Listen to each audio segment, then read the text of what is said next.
Greetings, gang. C.S. Bernard here once again for GeeKY News.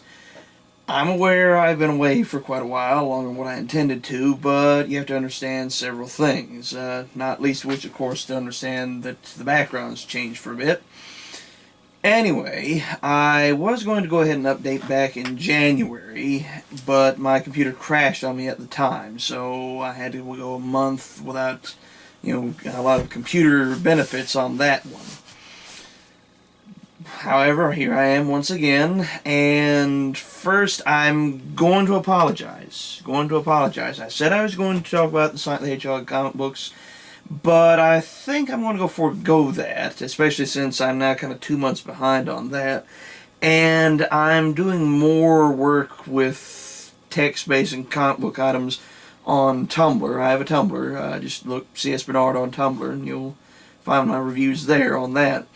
Instead, I believe I'll save these video blogs or vlogs or whatever for things such as films and games, at least for now. And especially also, at least for now, I won't have as many things in the background, like my little computer monitor and whatnot that I was using to display what I would be talking about, or have at least footage or whatever playing over my shoulder to give you something more interesting to look at beyond, well, paneling and a few posters and whatnot on my wall. So, what are we all about here this time? Well, it's going to be the film The Woman in Black. I caught that earlier this evening. Went to see it with my nephew. First, so I want to go ahead and comment and just have a funny aside before I actually talk about the film. Is that while going to the movies, I wound up having a very unfortunate experience with the fact that I had a bad audience to go to. That's one of the, Russian roulette issues of going to the movies and, to public theaters, is dealing with the other people there, depending on how the audience can be. And a lot of times, I've had very good audience participation or lack of participation, mostly people that, if there's a comedy, they, tee-hee and ha-ha when necessary or appropriate. And, depending on how good the action flick was, is, how engaged the audience would get with that. Very rarely have I had, like, a really bad audience with, lots of phone messages or a lot of loud chatting, a lot of loud eating, hats, stuff like that. But this was a special occasion since I had a group of teenage kids, sitting in the seats in front of me, and they were making unnecessary noise. I'm positive one of the little twerps was completely, distracting from the film by having a smartphone out or something with one of those screamer videos or whatever, at least audio from one, and would play that during the film. It was pretty frustrating. It only happened near the end, so I didn't put a lot of investment in going to an usher and saying, hey, eject these kids. But I will say this much to whoever was watching The Woman in Black in southeastern Kentucky on February the 24th, you can go ahead and take your smartphone and shove it right up your ass, alright? Just all up in your ass. I did get karmic payback, though. This is where it pays off, is that apparently one of these kids, a young woman, was out with a young fellow that her father didn't approve of. And the reason I found this out is that the father came to the theater, claimed his daughter, and completely reamed out the dude she was with. So I felt good. It was worth price of admission to see jackass teenagers get busted. That was a lot of fun in and of itself.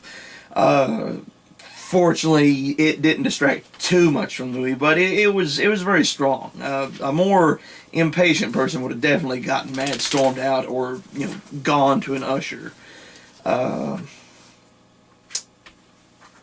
But there you go. Again, when you go to the movies, folks, just mind your business and be quiet and enjoy the film. Don't be dicks about it.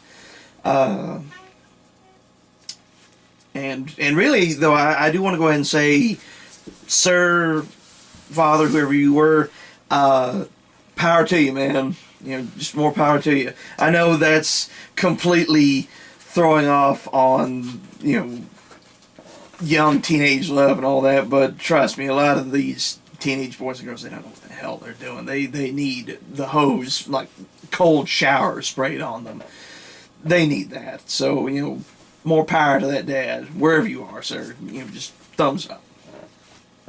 But as for the movie itself, The Woman in Black was a pretty decent film. I'm not going to go ahead and say that it was great, and I'm not going to, give my grade too early on this, because this was a good film with a few bits that I kind of want to spoil, but I'm not giving away the ending. The ending was good.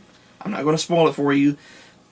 In my opinion, it was good. If you're all about a completely happy ending, this might not be the movie for you, but more on that later. The only thing you can really say for this film is that it stars Daniel Radcliffe, so Harry Potter. I'm actually hopeful that Radcliffe will, get out of being just Harry Potter. I hope he won't be pigeonholed with that role for the rest of his life, because child actors, as they grow up, it's a shame to see a lot of them spiral or, not get any further with a career, that they were pigeonholed very early on, that they peaked very early on. It's very tragic to see something like that. And while, here's the blasphemy on my part, I was never a very huge Harry Potter fan. I can see where people were, and whatever, that was your thing. But I'm not going to trash it up and down either way. But I'm just going to say that Daniel Radcliffe in this film, well, I'm going to hope he can find more energetic roles, because while this was a good film with a good premise, somehow the execution didn't turn out right.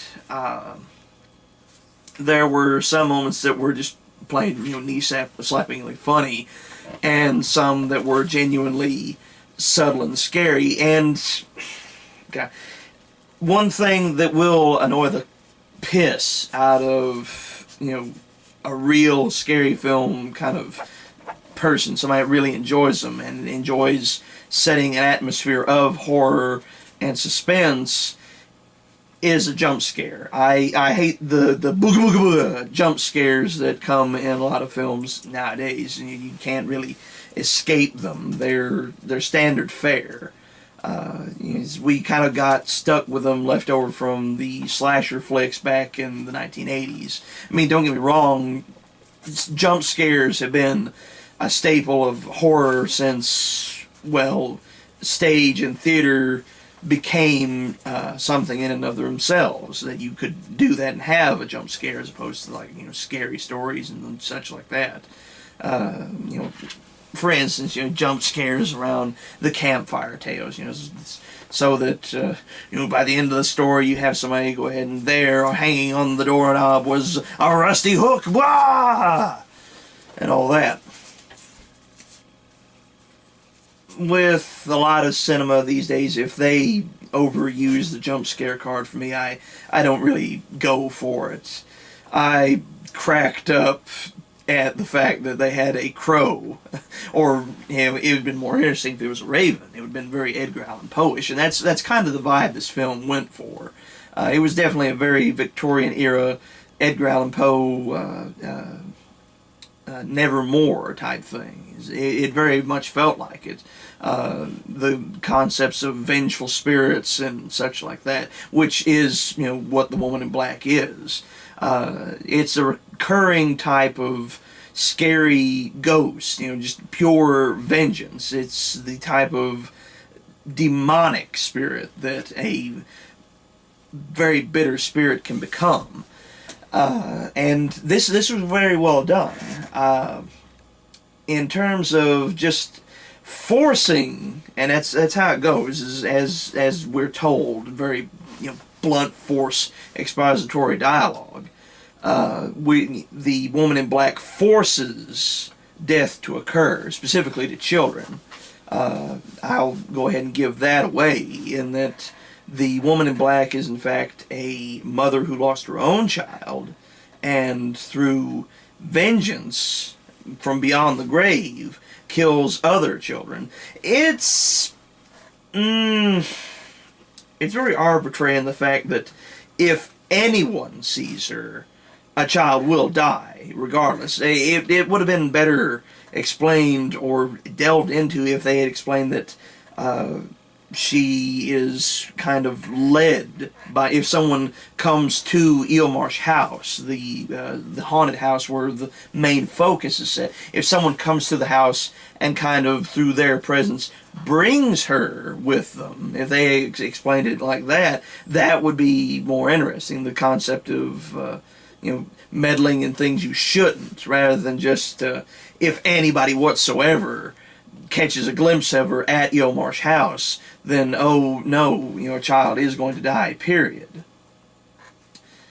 And there are some interesting child deaths. One of them being a little girl who swallows a bottle of lye. And for those of you who aren't familiar with it, lye is an acidic compound that once upon a time was used more commonly in soaps, and still can be, but it's, well, if you see this part of the film, you'll understand very quickly why not many people want to use lye in lye soap.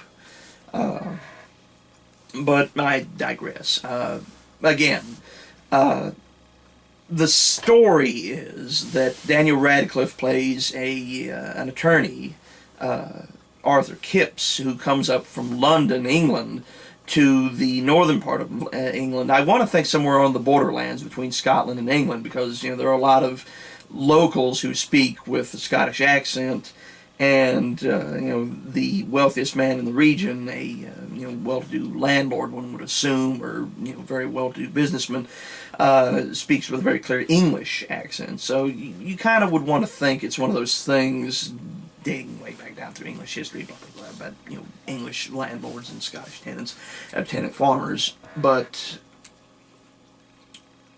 he is sent up to this town to arrange for the sale of this old house that is on a very secluded marsh island. It's an island.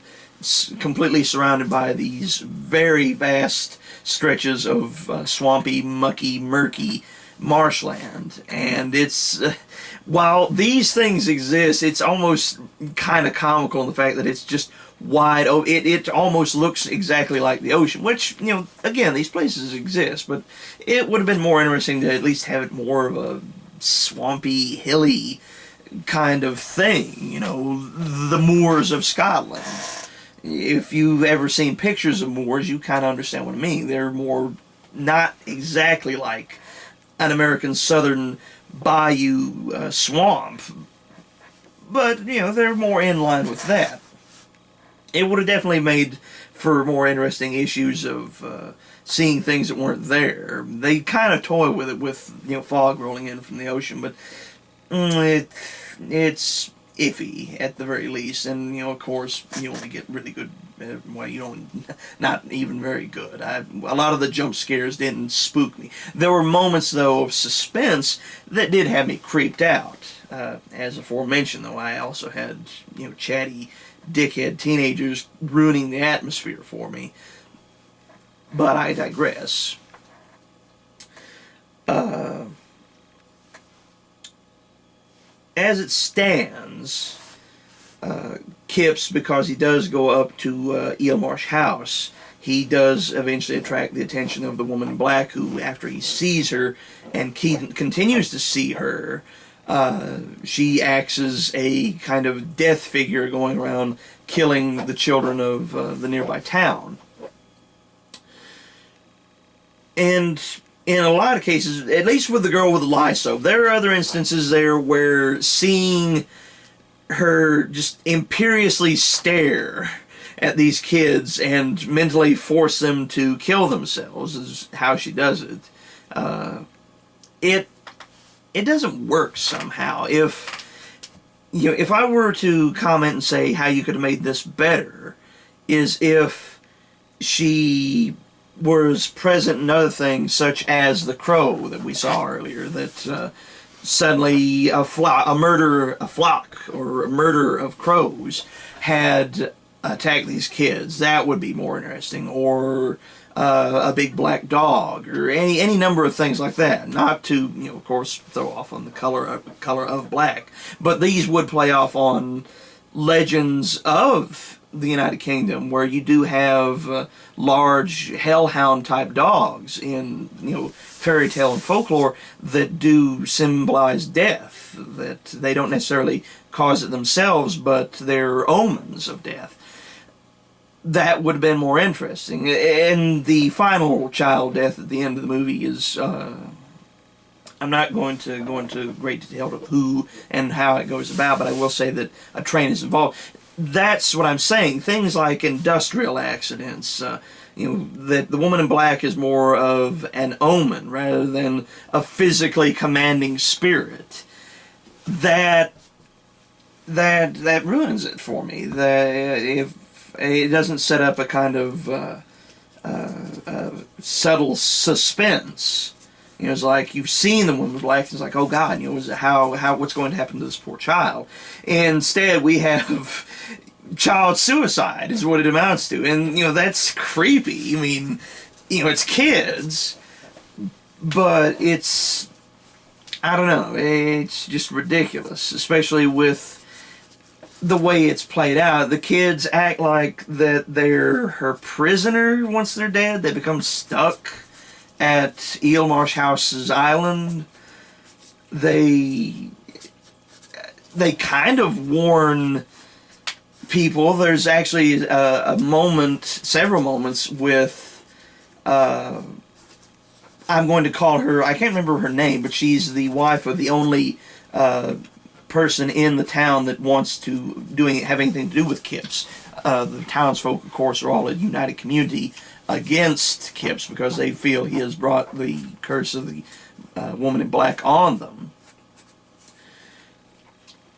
The husband, the man that he actually makes friends with, his wife, is somehow spiritually connected to her son, and she can actually be like a gypsy fortune teller and be a medium to him, and can do things such as speak for him and draw for him and other such to communicate to Kipps what the problem is. But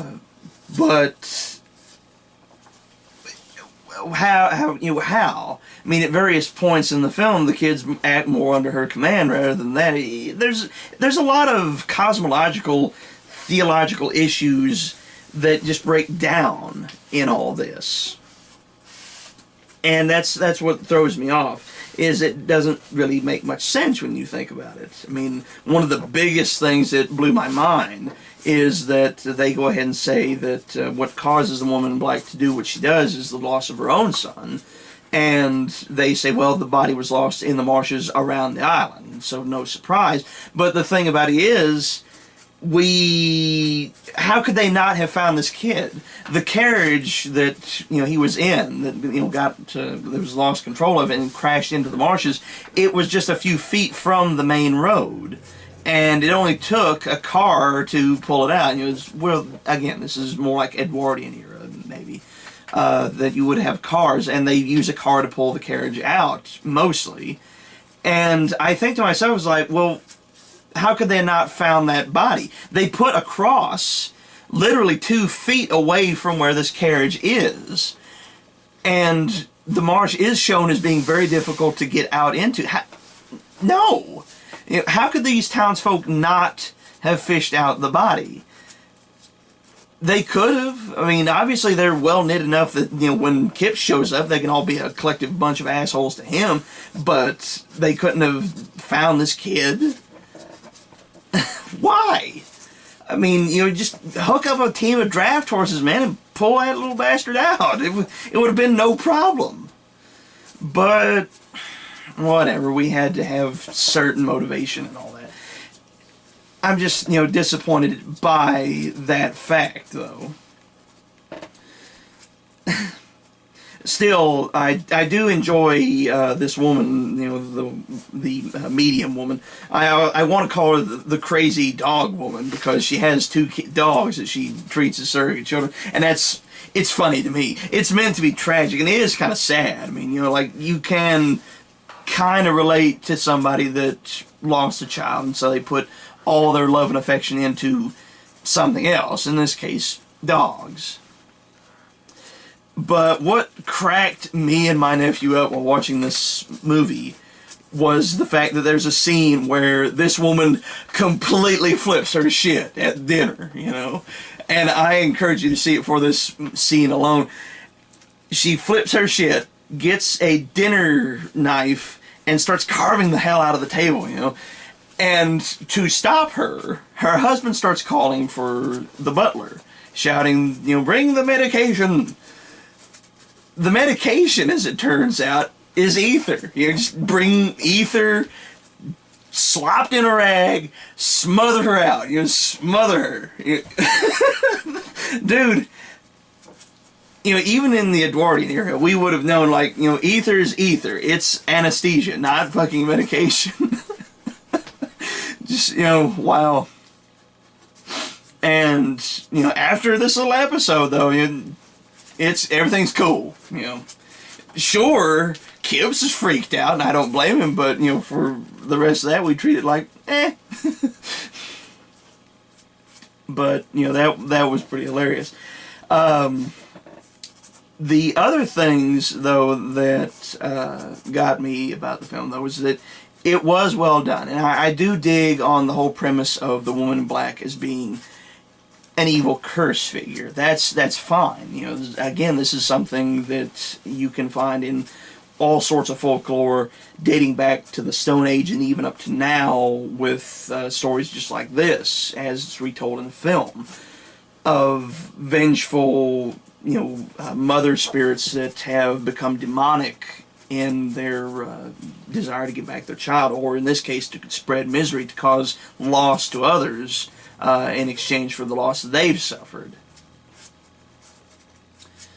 And, that's fine. And like I said, it could have been roped into all sorts of other folklore in the United Kingdom, northern England, Scotland, parts of Ireland, where you do have these, I can't remember, I used to know the name for these dog spirits, but,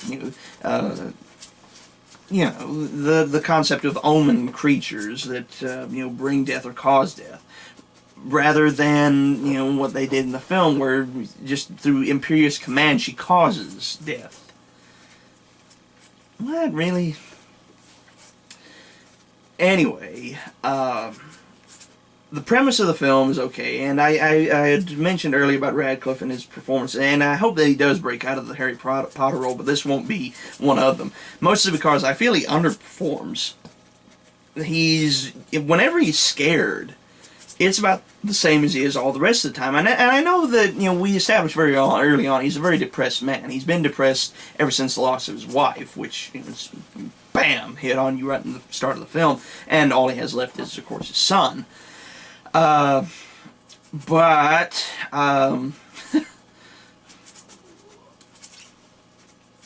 that's it. I mean, it's a very low-key performance. I mean, I kept turning to my nephew after the film. We talked about it. It's like, I was expecting this guy who had shouted, "Expectus Patrona!" And defeated Voldemort, to be more dynamic. He is at certain points, but in the face of this spirit, he's very low-key. He can be heroic, he can do these things, but this won't be the film that will bust him out of, it's like, hey, as a kid I was Harry Potter. Well, we'll have to see what else he can do in later on films. I just hope he does find it, though. I mean, with the terrible things that went on with Macaulay Culkin and all the other stories that we have of these child actors, I hope that he can be one of the fellas that succeeds later on and can be known for more than just one role. The jump scares were unnecessary. I especially couldn't stand toward the end of the film. We did have, with the confrontation that comes near the end of the film, we did have a near pretty good run of that, especially with, the lighting thing. The lighting issue up until that point in the film was pretty annoying all the way through, because as it stood, the lighting was pretty bad. I had a hard time kind of spotting stuff, especially with the fact that, you have a title character, the woman in black. You lose her in the shadows, and sometimes you think it's her, and it's not her. And while that can be cool in its own right, if you can grasp what I mean, you don't really know for certain whether or not to be scared or not. Instead, you wind up having to wonder what in the hell you're looking at half the time. And that's when you start getting lost, when your lighting is that bad off. If you've seen the trailer, you can definitely catch everything because it's better lit. They, turned up the brightness on the trailer, and that's very misleading, because in the film everything is very dark. And I'm just hoping that when, this thing hits DVD and Blu-ray, that, when you want to watch it at home, which I recommend, this, it may not be movie theater material. It is a good film. I definitely give it decent marks. And I just wish the lighting was better. I wish the basis of the woman in black creature, and I'm going to call it a creature because she becomes more than just a human spirit. She becomes demonic. All these things could have been done better. There were things that I did enjoy. The very premise itself, the setting, is all very nicely done. It's just the execution just did not pan out right, and especially with, like I said, you have the freak out at dinner. I love that. That's worth a good laugh. And the final confrontation, which is ruined by the fact they set up toys. It involves trying to reunite the spirit of the woman in black to appease her and her son, and they go through all the trouble of getting the son, which by the way, that corpse looked very good for something that should have been in the ground, been in the marsh and rotted for quite a bit. I mean, when they go to put him in with his mother, who's more decayed, that makes sense, but him not so much. Still, I have yet to give away the ending, and you can walk away with it being very bittersweet or not, but it fits very much in with what the woman in black is. My niece actually had seen it. She didn't like it. Very on the ending, but I liked it. I felt that was a good film, and definitely didn't cave into the the power of love will always triumph type of thing. That's as much as I'm going to give away as to what actually happens. Just like I said, though, is that when they have that final confrontation, they wind up all these toys, and they can be very distracting. If the toys themselves had came to life, which, it was very strongly implied in the trailer. Again, the trailer overhyped it. It's one of those things where you don't trust the trailer. And if you haven't seen the trailer, I recommend it. And I wish that the poem had been in it. It could have been a nice addition to the lore of horror story rhymes and rhythms. After all, everyone knows Freddy Krueger's little rhyme from his first film. That could have been a nice addition, the poem of the woman in black, but we didn't get it. Oh well. As it is, for the decent performance that Radcliffe gives, for the very good premise that it has, but against the lighting, against the jump scares, and against some of the goofier things they put in and didn't really reason out too well, I can give this a 3 out of 5.